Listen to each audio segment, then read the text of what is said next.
Bismillah. Assalamualaikum warahmatullahi wabarakatuh. Innal hamdalillah nahmaduhu wa nasta'inuhu wa nastaghfiruh wa na'udzu billahi min shururi anfusina wa sayyiati a'malina. May yahdihillahu fala mudilla lahu wa may yudlil fala hadiya lahu. Asyhadu an la ilaha illallah wahdahu la syarika lah wa anna Muhammadan abduhu wa rasuluhu la nabiyya ba'dah.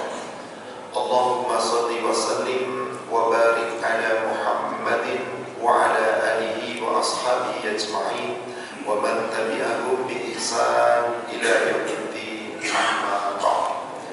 Ya ayyuhalladzina amanu taqullaha haqqa tuqatih wa la tamutunna illa wa antum muslimun. Ya ayyuhalladzina amanu taqullaha wa qulu qawlan sadida yuslih lakum a'malakum wa yaghfir lakum dhunubakum wa may yuti'illaha wa rasulahu faqad faza fawzan 'azima. Ma'asyiral muslimin wal muslimat rahimani wa rahimakumullah. Bapak Ibu, para jamaah haji yang semoga dirahmati Allah, Masjid Baitur Rahim yang semoga dirahmati Allah. Alhamdulillah, kita kembali di pagi hari ini diperjumpakan oleh Allah Subhanahu wa taala. Kita lanjutkan kajian kita di kitab tentang membenahi akidah. Kita masih membahas pada bab tentang iman kepada para rasul, para nabi dan rasul. Kita sekarang membahas tentang bab kemaksuman para nabi di halaman 286. Kemaksuman para nabi. Apa yang dimaksud kemaksuman para nabi? Ada yang mengatakan nabi-nabi itu terbebas dari dosa. Ada yang mengatakan nabi-nabi itu tidak pernah berbuat dosa. Ada pula yang mengatakan nabi itu terjaga dari perbuatan dosa. Maka apa sih makna kemaksuman itu? Kemaksuman kata dasar daripada ismah. Apa itu ismah? Keterjagaan, keterlindungan. Jadi seorang nabi terjaga dan terlindung. Siapa yang terlindung? Yang melindungi Allah. Siapa yang menjaga? Allah. Yakni yang menghalangi dan mencegah disebut asim. Maka orang yang senantiasa dihalangi dari keburukan, dijaga dari keburukan, dijaga dari dosa-dosa, orang itu disebut maksum. Apakah yang dimaksud maksum berarti Nabi tidak berbuat dosa? Para ulama telah sepakat, para Nabi berbuat dosa, akan tetapi tidak terus-menerus dalam dosa. Nabi Adam berbuat dosa, ingkar pada perintah Allah, larangan Allah. Makanya beliau bertobat, Rabbana dzalamna anfusana wa illam taghfir lana wa tarhamna lanakunanna minal khasirin. Nabi Yunus, Nabi Dzulun juga ingkar pada Allah. Ketika ngambek sama Allah, dikiranya Allah akan membiarkan. Akhirnya naik perahu, di saat ada badai, perahu itu tidak mampu menampung, diundi, 3 orang harus loncat ke laut. Qadarullah, Nabi Yunus termasuk loncat ke laut, dimakan ikan besar. Di perut ikan itu dia berdoa, La ilaha illa anta subhanaka inni kuntu minal zalimin. Nabi Nuh pernah berdosa. Apa diantaranya? Minta kepada Allah supaya anaknya diselamatkan dan diampuni dosanya. Dimarahin oleh Allah. Anakmu bukan keluargamu karena dia termasuk orang kafir. Maka mohon ampun, bertobat kepada Allah. Nabi-nabi pernah berbuat dosa. Hatta Nabi kita Muhammad sallallahu alaihi wasallam. Tapi dosanya Nabi beda dengan dosanya kita, Pak. Bukan sesuatu yang disengaja, karena ketidaksengajaan. Contoh, ketika Nabi sallallahu alaihi wasallam di Mekah, beliau punya sahabat yang buta matanya. Saat itu sahabat itu sering datang kepada Nabi bertanya tentang agama, tentang akidah. Di suatu ketika Rasul sedang menghadapi para pembesar Quraisy lagi rapat. Di saat itu pembesar Quraisy cuma minta pesannya, tidak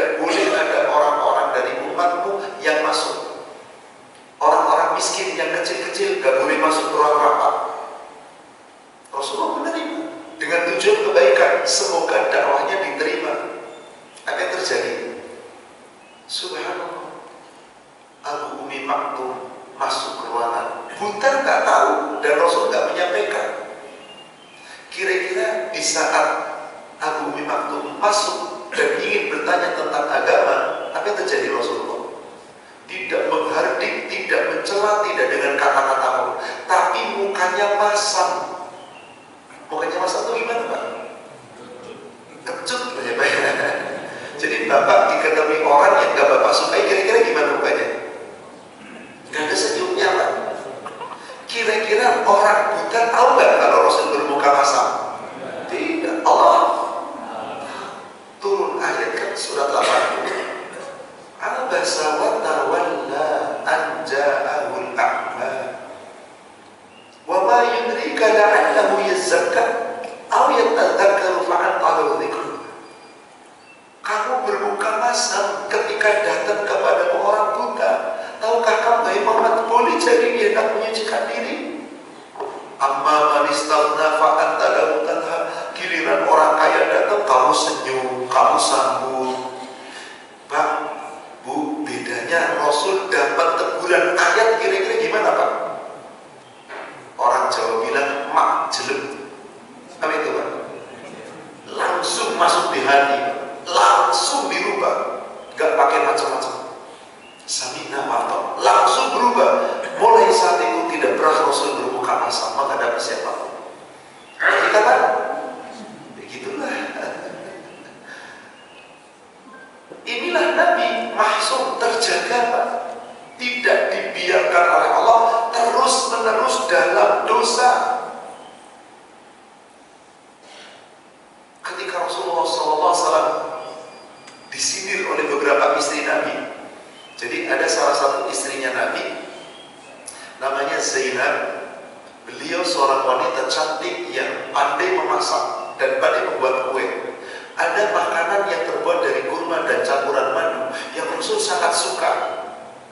Cerita sama istri yang lain, Zainab tuh masakannya begini. Lagi Rasul cerita itu sebetulnya apa? Ingin membuat cemburu atau sedang memberikan support.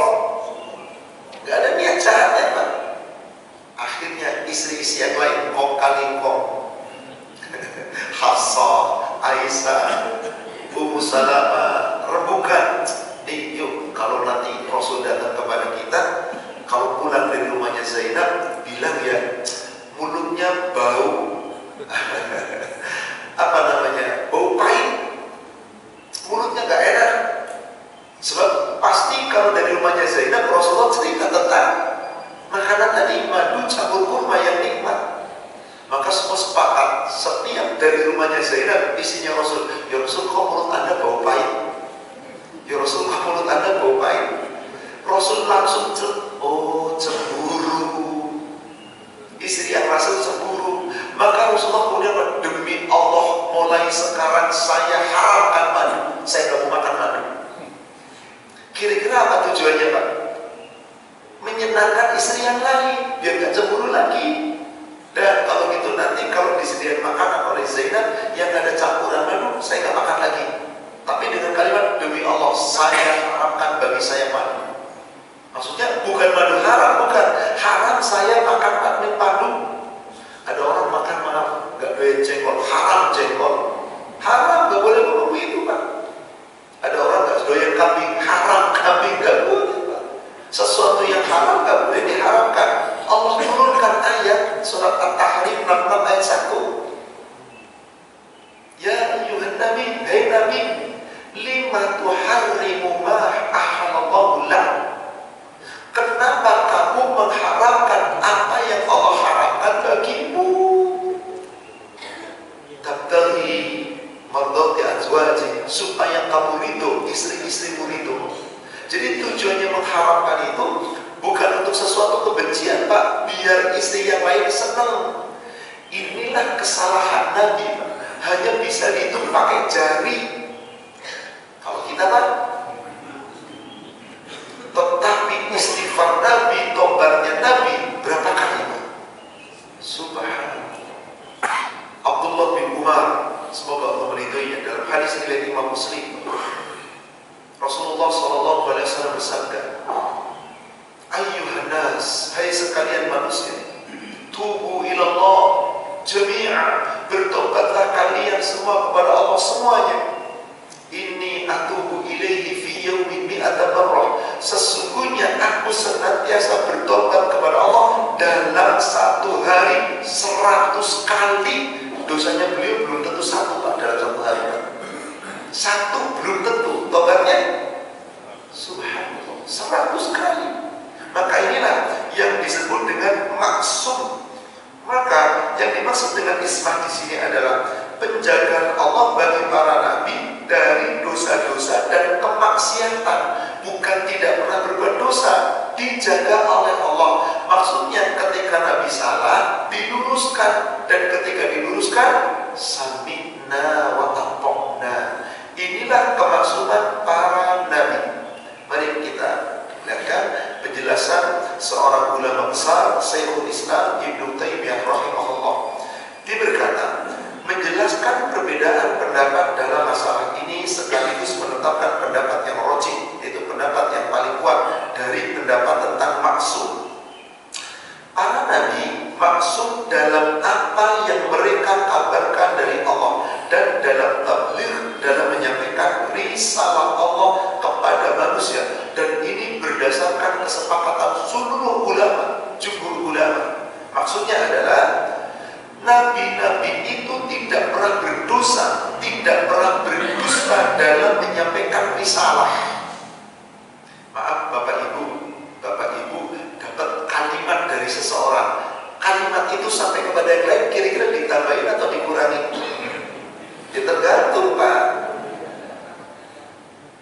Kadang-kadang kalau orang yang menyampaikan itu orang yang Anda benci, dikurangi, yang baik-baiknya jangan disampaikan. Giliran kepada orang-orang yang Anda senangi ditambah-tambahin dengan bermacam-macam pujian biar orang lain senang. Inilah manusia.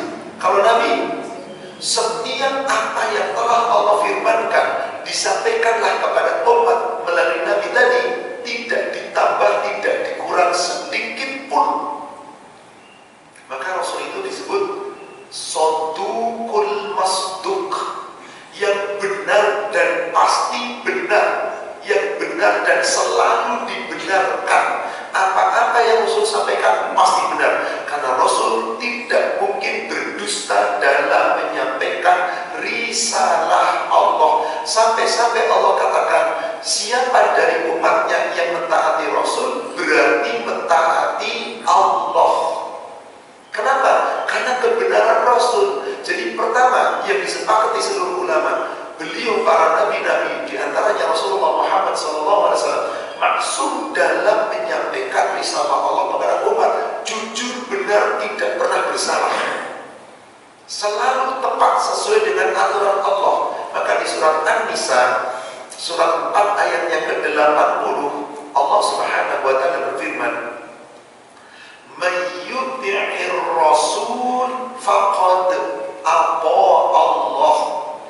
Barang siapa yang mentaati Rasul, maka sungguh dia telah mentaati Allah. Bagaimana kalau tidak mentaati Rasul? Wa man tawalla, jika berbalik dari Rasul. Wa ma arsalnaka 'alaihim hafidha, tidaklah kami mengutus engkau ya Muhammad kepada mereka untuk menjaga mereka. Rasul hanya menyampaikan basyiran wa nadhiran, menjadi kabar gembira, menjadi kabar peringatan, dan kelak akan menjadi saksi, syahidan untuk seluruh perbuatan kita, perkataan dan amal-amal kita. Inilah kemaksuman para nabi, dan tentu diantaranya adalah Nabi kita SAW. Maka apa-apa yang disampaikan Nabi wajib kita jawab dengan kalimat sami'na wa ata'na. Maka di sini Syekhul Islam Ibnu Taimiyah menyitir rangkaian ayat Al-Quran di surat Al-Baqarah 136 dan 137. Qulu amanna billah, katakanlah kami beriman kepada Allah, wa ma unzila ilaina, dan apa-apa yang telah Allah turunkan kepada kami, wa ma unzila ila Ibrahim, dan apa yang telah Allah turunkan kepada Ibrahim, wa Ismail, kepada Ismail, wa Ishaq kepada Ishaq, wa Yaqub dan kepada Yaqub, wal asbaq dan kepada anak keturunannya. Siapa anak keturunannya? Ishaq dan Yaqub, Yusuf, Ayyub, Suhaib, Musa, Harun, Zulkifli, Daud, Sulaiman, Ilyas, Ilyasa, Yunus, Zakaria, Yahya, Isa. Itu semuanya anaknya Yaqub, dari cucunya Yaqub. Dari siapa? Ishak. Dari siapa? Ibrahim. Dari istri pertama Sarah. Jadi nabi semuanya, Pak. Maka wajib kita meyakini itu dan kita mempercayai apa yang Allah turunkan kepada mereka. Wa ma utiya Musa dan apa yang Allah turunkan kepada Musa, wa Isa dan kepada Isa, wa ma utiya nabiyina dan juga apa yang diturunkan oleh Allah kepada para nabi-nabinya min rabbihim dari Rabb mereka. La nufarriqu baina ahadin minhum. Kami tidak membeda-bedakan seorang pun di antara mereka. Wa nahnu lahu muslimun. Kami semua umat Islam kepada Allah berserah diri, tunduk, yakin bahwa para nabi-nabi itu benar, maksum, dan kita meyakininya. Fa in amanu bimithli ma amantu bihi faqad ihtada. Maka barang siapa mereka itu benar-benar beriman dan telah beriman sebagaimana yang kalian imani, sungguh mereka telah mendapatkan petunjuk. Wa in tawallaw, tetapi jika mereka berpaling, yaitu berpaling daripada ketaatan dan keimanan kepada Nabi, fa innama hum fi shiqaq, maka mereka sesungguhnya dalam penentangan yang sangat dasar, yang sangat keras. Fasayakfikuhumullah, maka Allah pasti akan melindungi ya Muhammad, wa huwas samiul alim. Dia Allah Maha mendengar dan Allah Maha mengetahui. Dari ayat ini jelas bahwasanya semua yang Allah turunkan kepada para nabi-nabi dari kitab-kitab atau dari risalah-risalah, baik kitab itu disebut atau tidak disebut, wajib kita imani. Kitab yang kita dengar ada berapa, Pak? 4 cuma, Pak. Turun kepada Nabi Musa, apa nama kitabnya? Taurat. Turun kepada Nabi Daud, apa kitabnya? Zabur. Turun kepada Nabi Isa, apa kitabnya? Injil. Turun kepada Nabi Muhammad, ini yang kita imani, Quran. Lalu bagaimana ada yang lain? Wallahu a'lam. Gak usah cari tahu, Pak. Allah gak nyebut dalam Quran. Ibrahim dapat kitab gak? Rasulullah mengatakan suhuf Ibrahim. Bagus, ada suhuf, lembaran-lembaran yang isinya firman Allah, tapi tidak dibukukan dalam satu kitab. Urusan Allah. Yang penting kita yakin nabi-nabi pasti membawa kebenaran dan para nabi itu adalah mahsum. Maka tidak dikatakan sempurna iman kita, tidak dikatakan mabrur akidah kita jika belum mengimani para nabi dan rasul. Dan nabi dan rasul sama, tidak boleh kita beda-bedakan. Di sini pula penggalan daripada awal surat Al-Baqarah 177. Laisal birra an tuwallu wujuhakum qibala al-masyriq wal maghrib, walakinnal birra man amana billahi wal yawmil akhir wal malaikati wal kitabi wan nabiyyin. Iman kepada Allah, iman kepada malaikat, iman kepada nabi-nabi, iman kepada kitab-kitab, iman kepada nabi.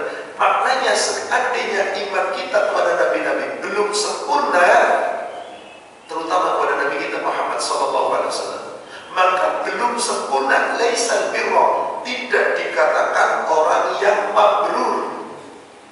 Demikian pula di ayat yang terakhir dari Al-Baqarah, sebelum ayat terakhir, yaitu di ayat 285. Di sini pun Ibnu Syekhul Islam Ibnu Taimiyah menyitir ayat tersebut.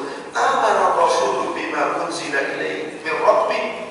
Rasul-rasul beriman kepada apa yang Allah turunkan dari Rabb mereka. Wal mu'minun, orang beriman pun layaknya beriman kepada apa yang Allah turunkan kepada mereka.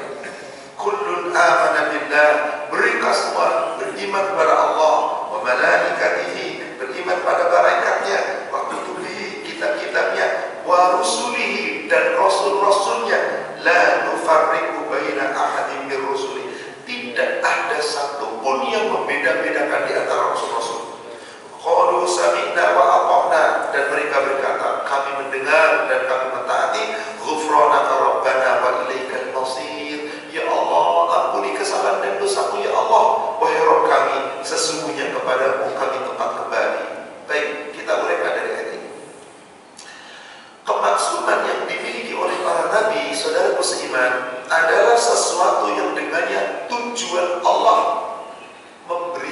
risalah kepada para nabi dan rasul, agar terjaga akidah, terjaga syariat, terjaga agama, terjaga.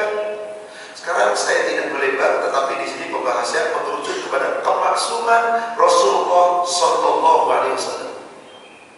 Bapak Ibu, sejak Fatu Mekah, penaklukan kota Mekah, tahun berapa kira-kira Bapak Ibu ada yang tahu? Fatu Mekah, Mekah ditaklukkan tahun 8 Hijriah di bulan Zulqa'dah.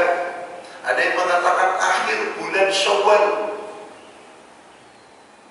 Saat itu Nabi dan para sahabat menuju ke kota Mekah bukan untuk menyerang, tapi untuk mengadakan perdamaian. Hanya Rasul bersiap-siap dengan para sahabat, bawa perlengkapan perang seadanya, tapi jangan menunjukkan bahwa kami akan berperang. Dan sepanjang perjalanan Rasul berdoa supaya Allah memberikan petunjuk.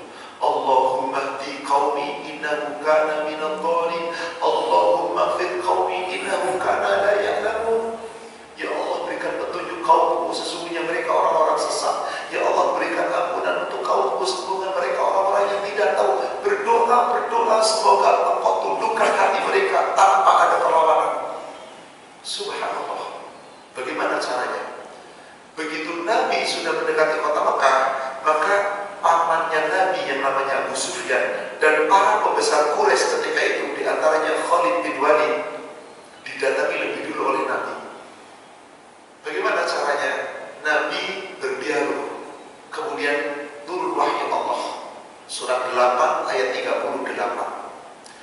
Qul, Muhammad katakan, lilladzina kafaru, kepada orang-orang kafir. Maka kalau bapak-bapak, ibu-ibu membaca ayat ini, surat 8 ayat 38, yang dimaksud kepada orang kafir pasti ada dalam kurung itu Abu Sufyan dan kawan-kawannya. Karena memang ayat ini asbabun nuzulnya, sebab turun ayat ditujukan untuk pembesar kafir yang saat itu belum masuk Islam. Kapan itu turun? Menjelang Fatu Mekah. Katakan ya Muhammad kepada Abu Sufyan dan kawan-kawannya yang masih kafir, iyantahu yughfar lahu ma qad salam. Hai Abu Sufyan, hai Khalid bin Walid, hai para pembesar Quraisy, jika kamu mau meninggalkan kekafiranmu, masuk Islam, seluruh dosamu yang lalu diampuni. Kenapa Bapak Rasulullah mendatanginya para pembesar? Kenapa nggak langsung dipanggil orang Mekah semuanya, Pak? Dalam sebuah perusahaan, orang yang paling dihormati siapa? Direktur, manajer. Kalau yang didekati direktur dulu, manajer dulu, direktur manajer sudah nurut sama kita, kira-kira semua karyawan nurut, Pak. Ini cara politiknya Nabi luar biasa. Beliau mendekati orang-orang yang terhormat, orang-orang yang terpandang, tidak dengan ancaman, tapi dengan ajakan. Kalau kalian meninggalkan kekafiran, kalian masuk Islam, seluruh dosamu diampuni. Semuanya. Apa yang terjadi, Pak? Maka Rasulullah SAW kepada Abu Sufyan dan Abu Bilal saat itu belum menyatakan keislamannya.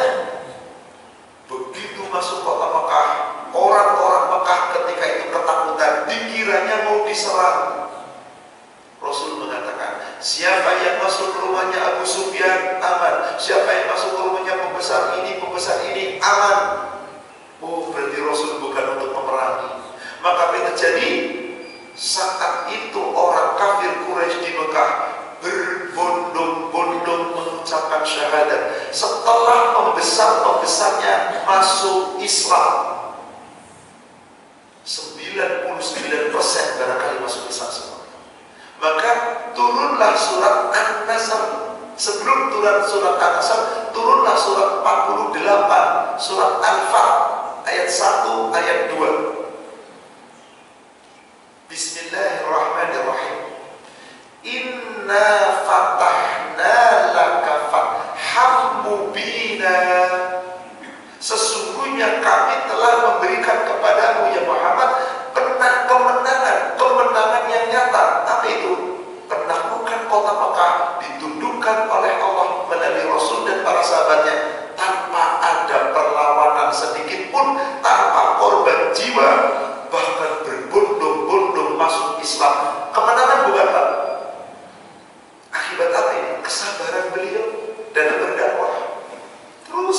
mereka. Dihina, dicela di hari tenang, sampai digedar dan dibunuh tenang, tidak pernah membalas.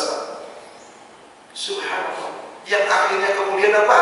Takluklah, tunduklah penduduk kota Mekah seluruhnya, kota Taif dan seluruhnya berbondong-bondong masuk Islam.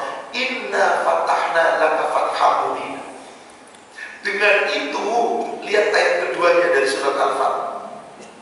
Liyaghfira lakallahu ma taqaddama min dzambika wa ma ta'akhkhar wa yutimma ni'matahu 'alaika wa yahdiyaka siratan mustaqima. Dengan penaklukan kota Makkah, apa jaminan Allah pada Rasul? Dengan demikian supaya Allah memberikan ampunan bagimu ya Muhammad dari seluruh dosamu yang telah lalu dan yang akan. Ini maksud tidak masuk jaminan Allah telah dapat ampunan, bukan gak pernah buat dosa, ada dosa, tapi dapat jaminan ampunan. Kita punya dosa gak Pak? Banyak atau banyak sekali? Sudah dapat jaminan ampunan belum? Tapi kadang-kadang pede banget kita, gak ada jamin ampunan, pede kayaknya gak pernah punya dosa deh. Kenapa? Kayaknya paling benar deh.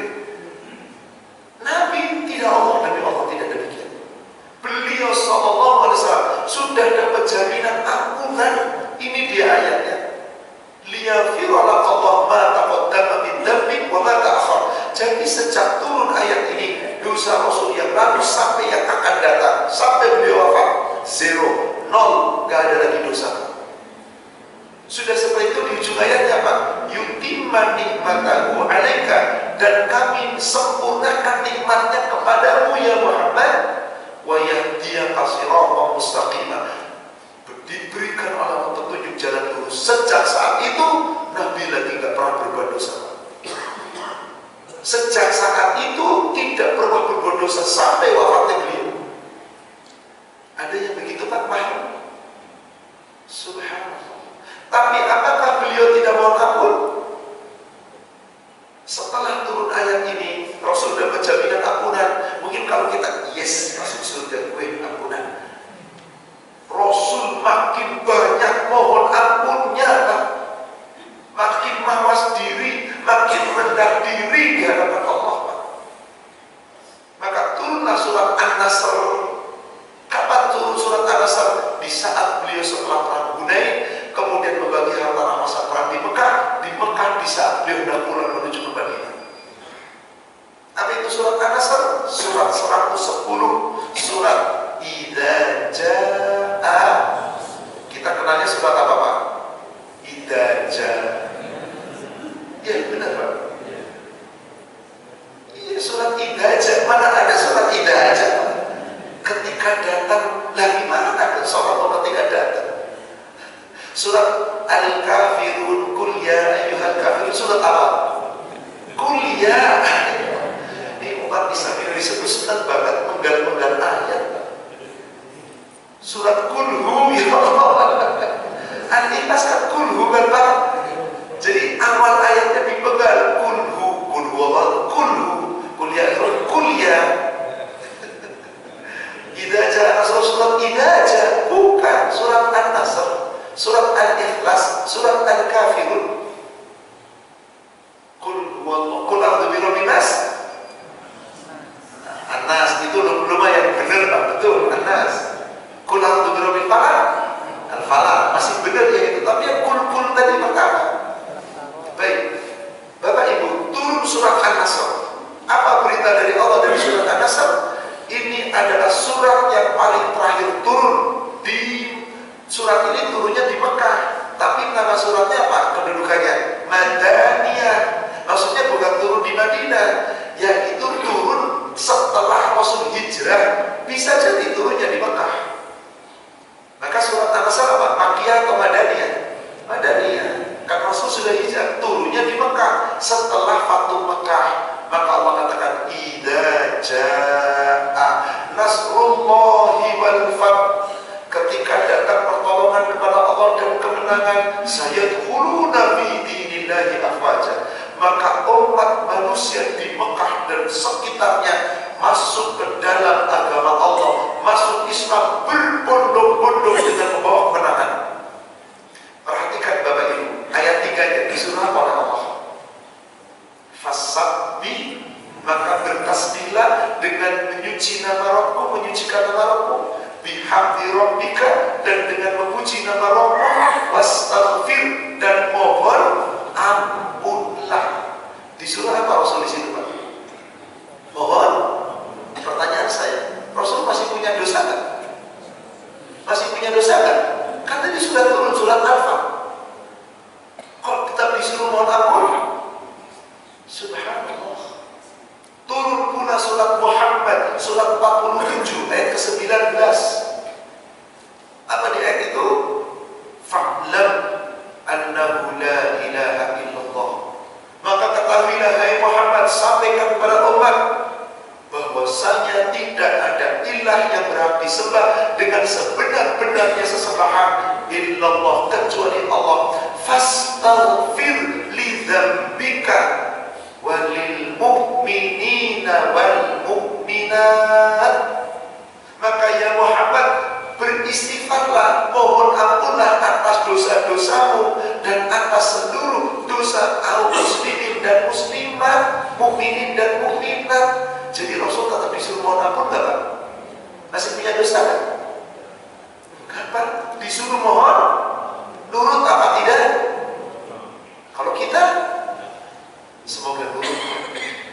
Yuk kita contoh maksudnya, bukan kita maksud, kita contoh. Maksudnya kalau kita punya dosa, yuk kita kembali kepada Allah, biar Allah ampuni dosa kita.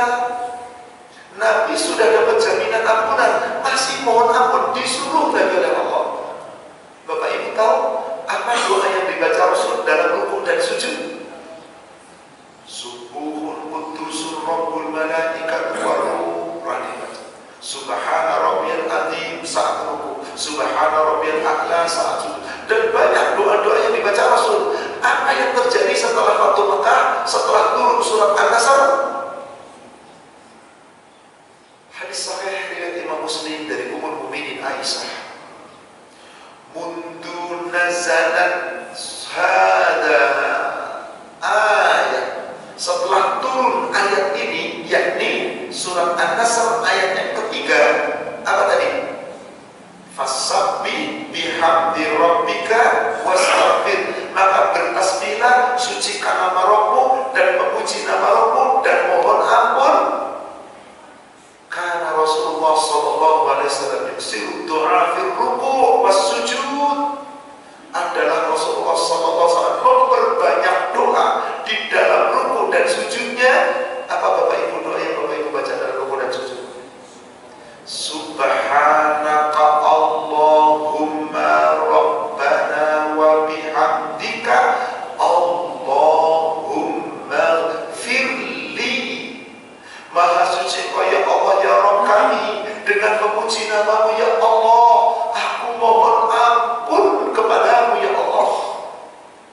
Setiap sholat, Pak, sejak Fatu Mekah itu beliau merubah doa ruku dan sujudnya, tidak dengan yang lain kecuali satu doa ini, dan diperbanyak dalam ruku dan sujud.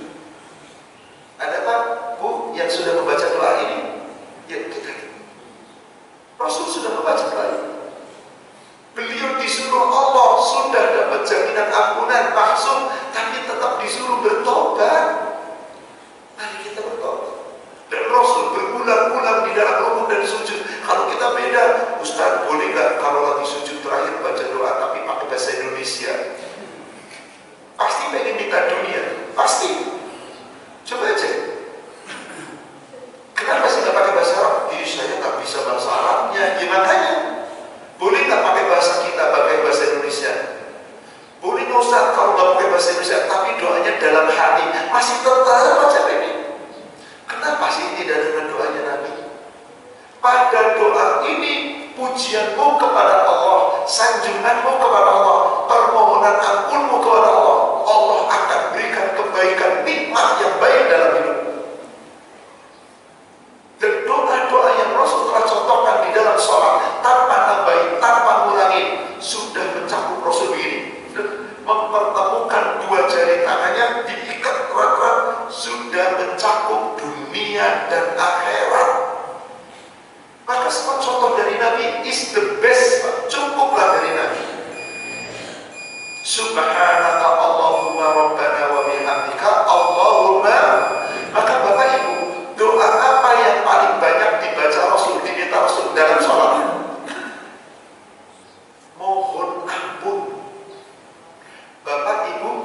sholat fardu terutama, Allahu Akbar. Setelah takbir baca apa? Doa apa doa istiftah Bapak dan Ibu? Hadis sahih riwayat Imam Bukhari Muslim dari Abu Hurairah. Doanya Rasulullah di dalam sholat fardu adalah Allahumma ba'id baini wa baina khotoyaya kama ba'atta bainal masyriq wal.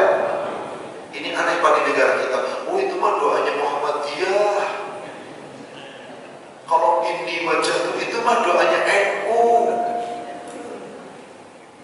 A'udzubillahi samil minasyaitonir, itu mah doanya orang Persis. Saya nggak tahu siapa yang ngomong, tapi begitu Pak. Betul apa enggak? Kalau yang doanya Allah pasti Muhammadiyah, di sekolahnya di Muhammadiyah. Enggak, itu dari Nabi. Mau ada orang Muhammadiyah, mau ada orang NU, mau ada orang Persis, mau ada golongan apapun, ini dari Nabi. Bahwa Nabi SAW ketika itu sholat fardu dengan para sahabat, belum mengajarkan doa kepada para sahabat. Lalu kemudian apa, setelah takbiratul ihram, beliau berhenti sejenak.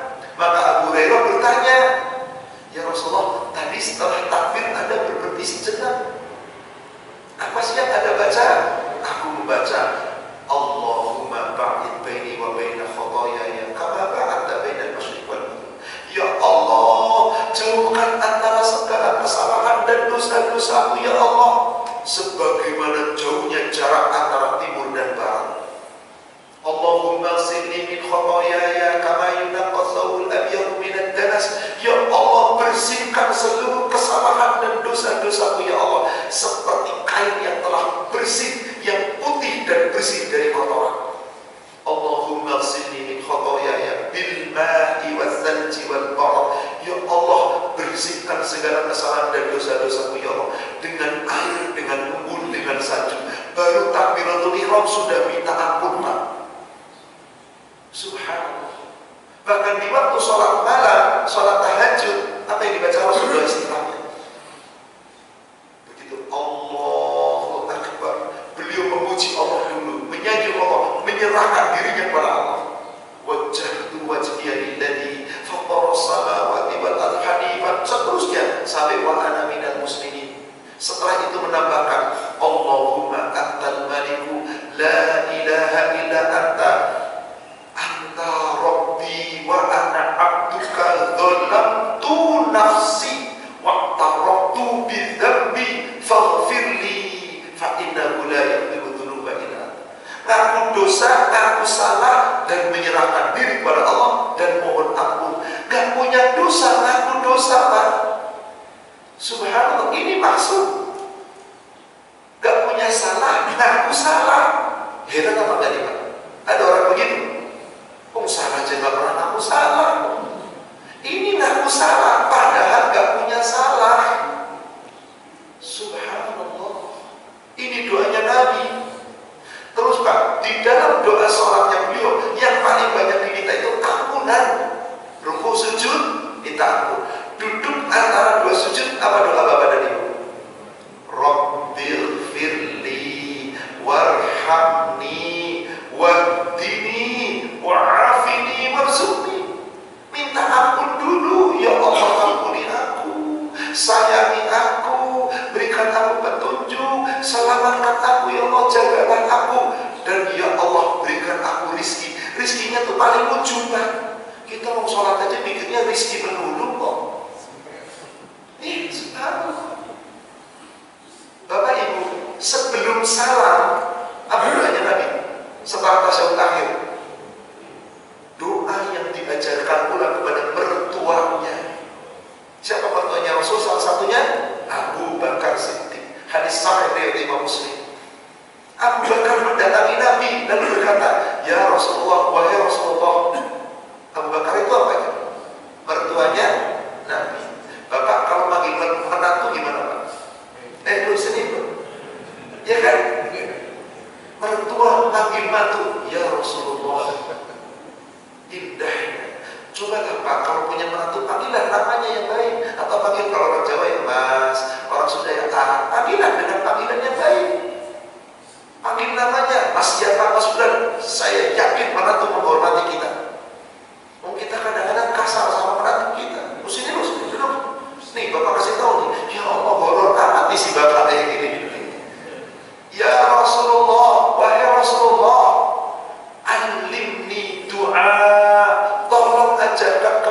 satu doa, idza allamtani, jika kau telah mengajarkan doa itu kepadaku, fad'u bis shalah, aku akan gunakan doa itu, aku akan minta doa itu dalam salatku. Apa kata Nabi?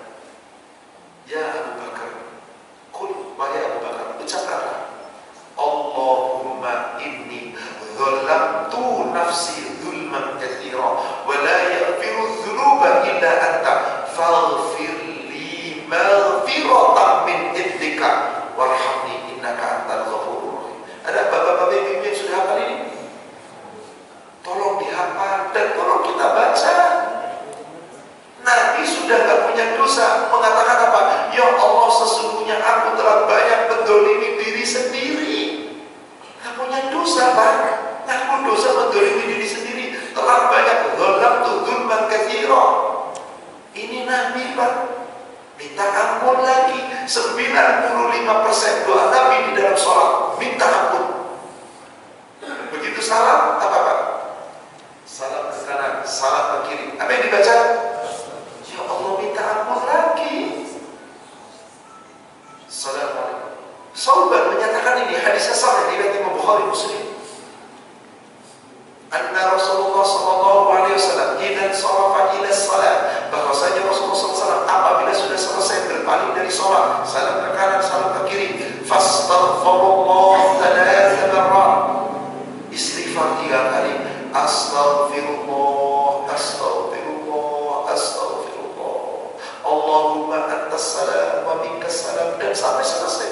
Tasbih 33 dengan tartil, takbir 33 dengan tartil, takbir 33 dengan tartil, 99 jumlahnya, sempurnakan dengan satu kalimat menjadi 100. La ilaha illallah wahdahu la syarika lah wa anna Muhammadan abduhu wa rasuluh. Apa jaminannya, Pak?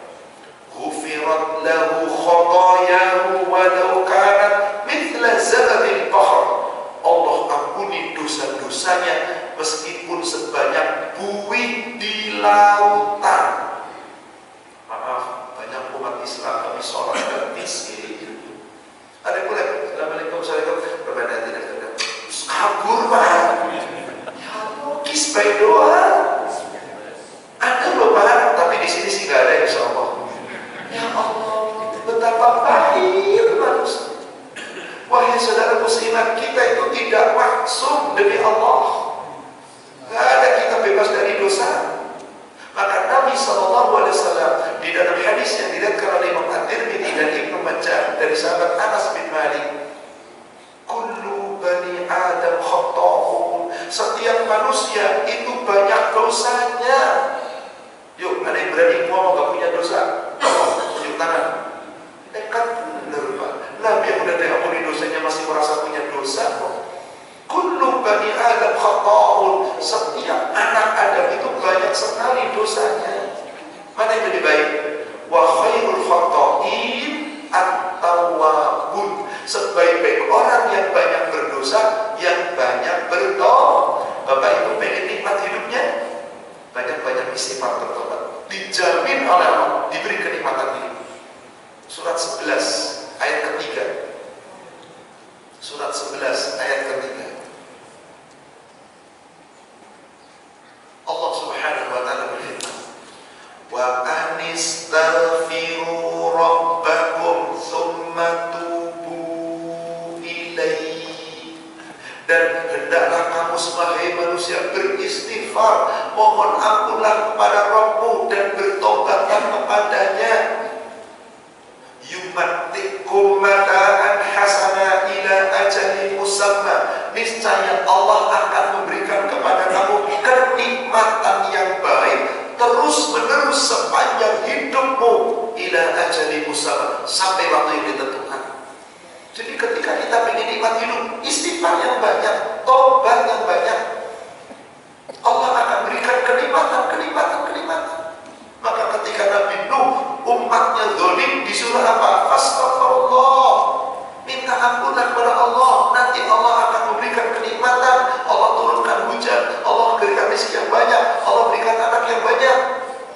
Istighfar, yumatikum mata'an hasanah. Kita kadang banyak untungkan, istighfarnya sedikit. Banyak istighfar, silakan Anda nuntut, silakan Anda minta sama Allah. Insya Allah dengan demikian Allah akan ridho.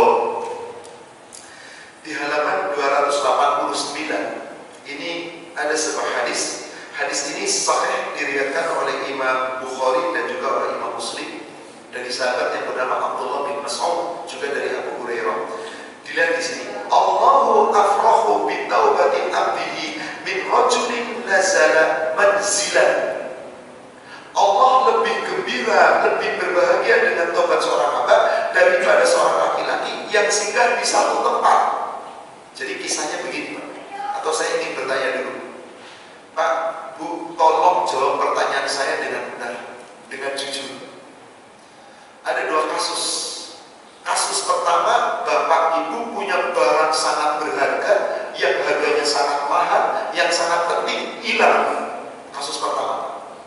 Kasus kedua, Bapak punya saudara kandung, Bapak punya teman paling akrab, bermusuhan dengan Bapak, kemudian saudara Bapak itu datang minta maaf dengan ikhlas. Pertanyaan saya, tolong jawab dengan baik, jujur.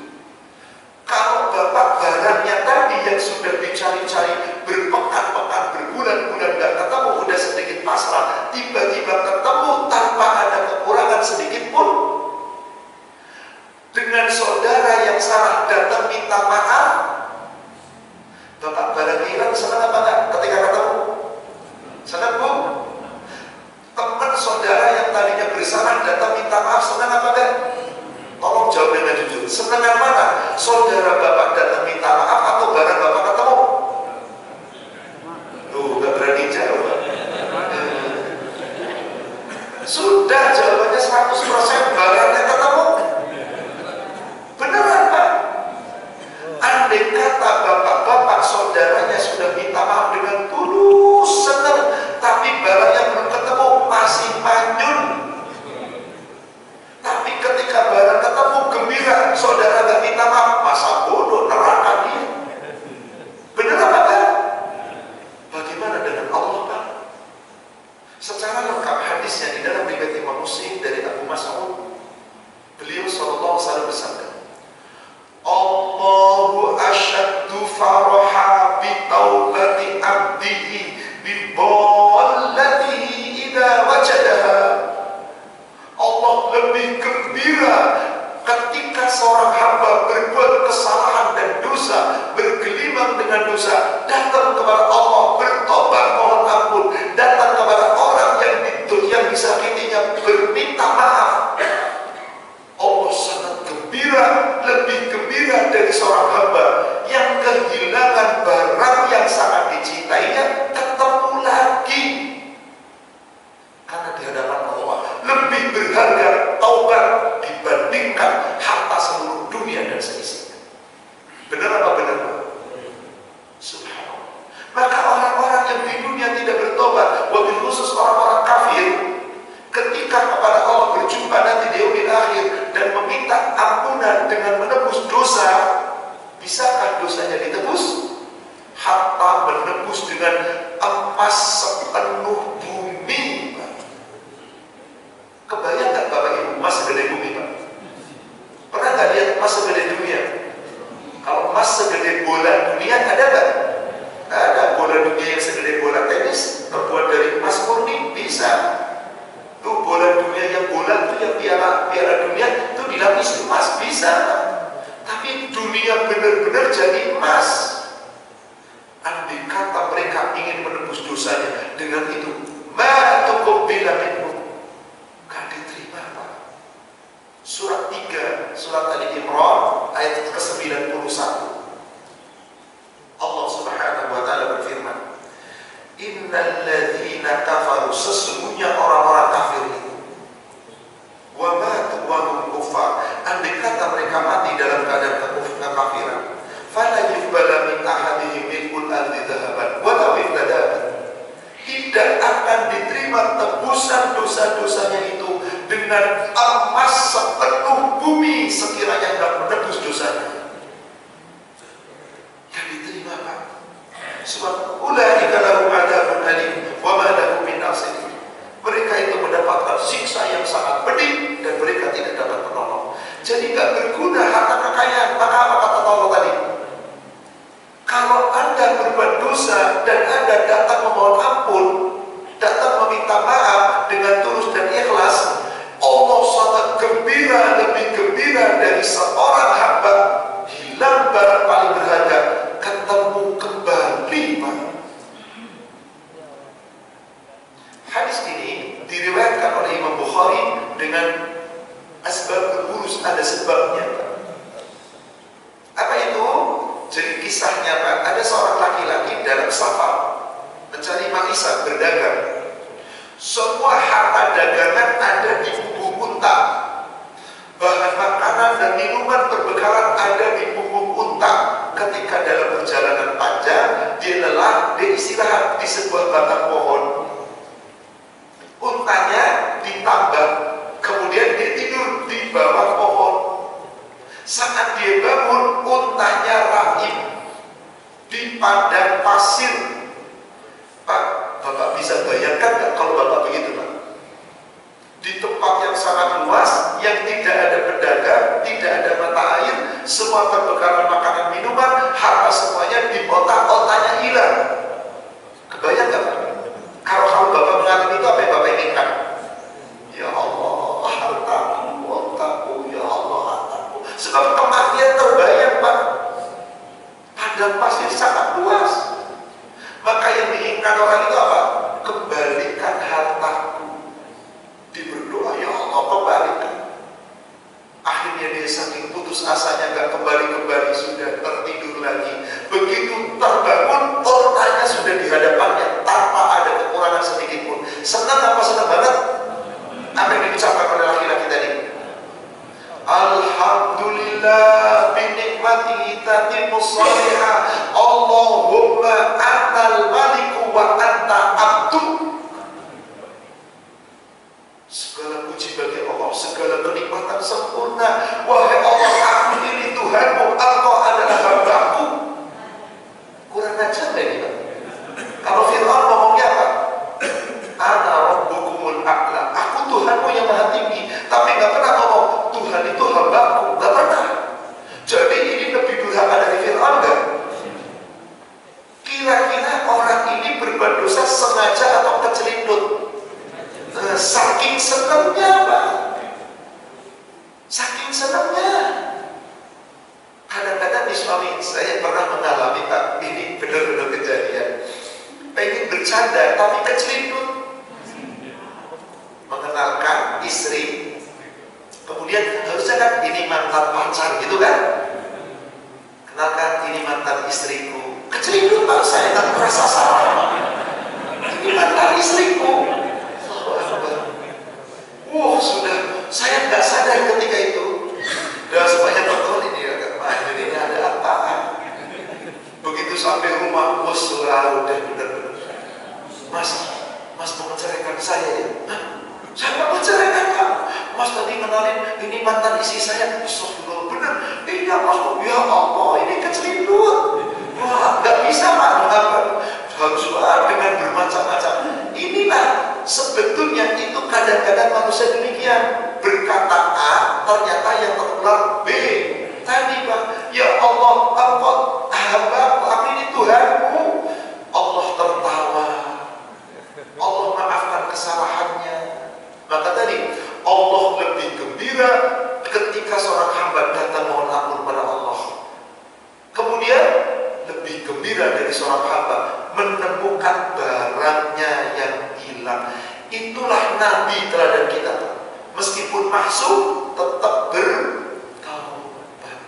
Mari teladani. Inilah yang seharusnya kita teladani dari kemaksuman para nabi.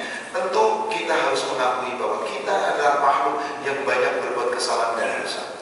Wallahu sampai di sini pertemuan. Maaf saya agak sedikit korupsi waktu 10 menit. Tadi dikasih waktu sampai 50 ya.